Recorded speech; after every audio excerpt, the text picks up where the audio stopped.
Even the swamp in Saudi Arabia is being drained. Authorities in Saudi Arabia want at least $6 billion from the jailed Saudi prince Al-Walid bin Talal to secure his freedom after he was arrested in a nationwide anti-corruption purge which mysteriously started to happen after President Donald Trump visited the Islamic nation. This is actually the highest sum of money ever demanded by authorities in the Gulf state, and it could involve handing over a large part of his fortune and Cooperation Kingdom Holding Company, which is estimated to have a market value of just over $9 billion. The 63-year-old Al-Walid is the 57th richest person in the world according to the Wall Street Journal, with an estimated net worth of $18 billion. This character has profited from the oil-rich nation of Saudi Arabia and has thought political influence here in the U.S. He has donated to various extreme left-wing charities, including the Clinton Foundation, along with funding multiple organizations to spread Islam in the world and mainly in the U.S. Extra Newsfeed reports, Saudi royalty arrests rock Clinton-Obama regime. The unprecedented sweep of corrupt Saudi elites implicates Clinton, Obama, Wall Street, and beyond. In a shocking development Saturday, the Saudi Arabian government arrested prominent billionaire Walid bin Talal, a member of the royal Saudi family with deep ties to Barack Obama and Hillary Clinton. Arrests were carried out by Crown Prince Mohammed bin Salman's recently formed anti-corruption committee and included bin Talal, 10 senior princes, and dozens of ministers for corruption and money laundering charges. Bin Talal, a primary shareholder of Citigroup, News Corp, and Twitter, was arrested along with dozens of other princes and ministers on Saturday. Bin Talal's arrest was part of a massive sweep of Saudi elites charged with corruption and money laundering by a newly formed anti-corruption committee headed by Crown Prince Mohammed bin Salman. Meanwhile, royal princes' private planes have been grounded. Known as the Warren Buffet of the Gulf, bin Talal, one of the world's richest people, is a notorious figure in American politics with deep ties to both Obama and Clinton. Americans privy to bin Talal and Saudi Arabia's corrupt hand in American politics may recall a 2015 tweet from then-candidate Donald Trump that foreshadowed his arrest. As the story of the massive Saudi royalty purge develops, Americans should anticipate these arrests, and the subsequent investigations will implicate Obama and Clinton in major ways. Investigations into Obama-Clinton impropriety by special counsel Robert Mueller encompass Obama and Clinton's financial ties and dubious political alliances with both Saudi Arabia and Russia alike. Those following Trump's efforts to police Obama and Clinton's extensive criminality are aware Mueller's probe implicates Clinton crony and lobbying giant Tony Podesta, brother of Clinton campaign manager John Podesta. WikiLeaks releases of John Podesta's emails opened a Pandora's box of Democratic Party corruption when released last fall, but Tony Podesta's nefarious and long-time lobbying efforts with both Russia and Saudi Arabia are only now beginning to be broadly exposed to the American public. In August 2016, Media Benjamin sounded the alarm as to the perils of Clinton and the Podesta's crooked Saudi dealings, with emphasis, "If I told you that Democratic Party lobbyist Tony Podesta, whose brother John Podesta chairs Hillary Clinton's presidential campaign, is a registered foreign agent on the Saudi government's payroll, you'd probably think I was a Trump-thumping, conspiratorial nutcase." But it's true. The lobby firm created by both Tony and John Podesta in 1988 receives $140,000 a month from the Saudi government, a government that beheads nonviolent dissidents, uses torture to extract forced confessions, doesn't allow women to drive, and bombs schools, hospitals, and residential neighborhoods in neighboring Yemen.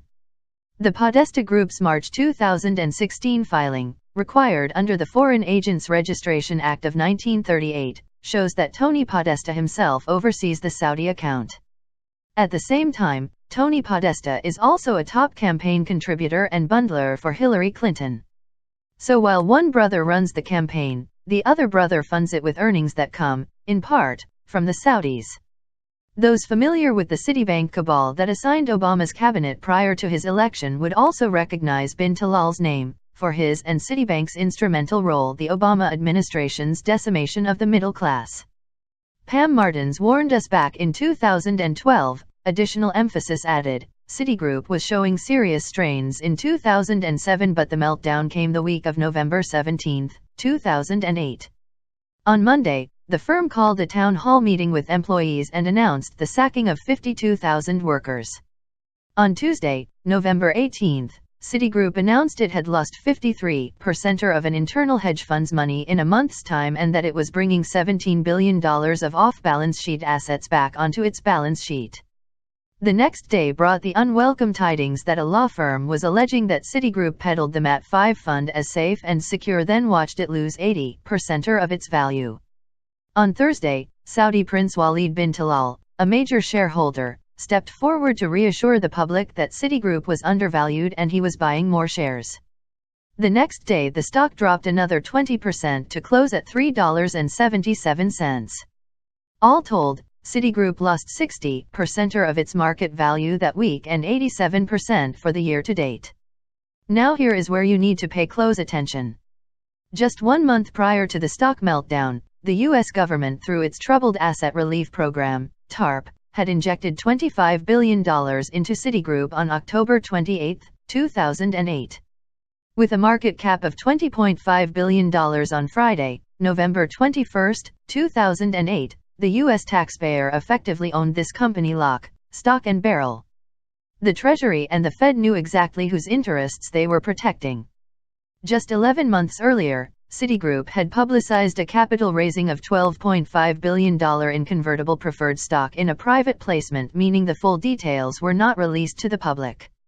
The press release said the investors included Saudi Prince Al Walid bin Talal and Sandy Weil and the Weil Family Foundation. Bin Talal also owns the Four Seasons, the 4 highest floors of Mandalay Bay Hotel in Las Vegas. He is one of many within the atrociously corrupt elements of the Saudi regime and other Gulf tyrannies that has raised eyebrows with their recent multi-million-dollar donations to the Clinton Foundation. What's happening?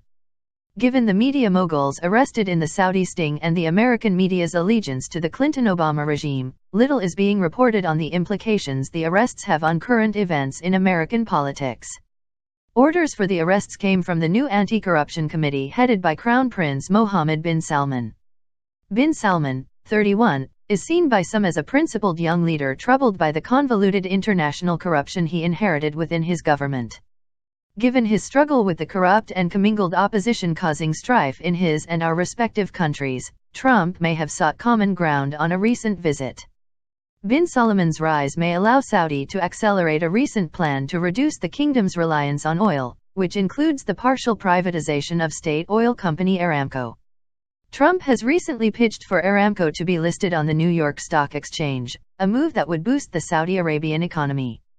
This may also be a sign bin Salman is involved in a coordinated effort to confront the corrupt individuals with the Saudi government who participated in pay-to-play schemes with American foundations tied directly to high-level U.S. politicians, including Obama and Clinton.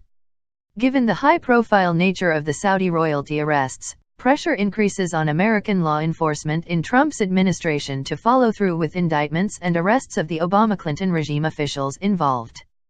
As speculation bubbles around looming indictments of Tony Podesta, John Podesta, Hillary Clinton, and others, charges against bin Talal and other Saudi royalty may well be related to money laundering and bribery schemes that implicate the Uranium One parties and transactions within the Obama-Clinton regime already being investigated.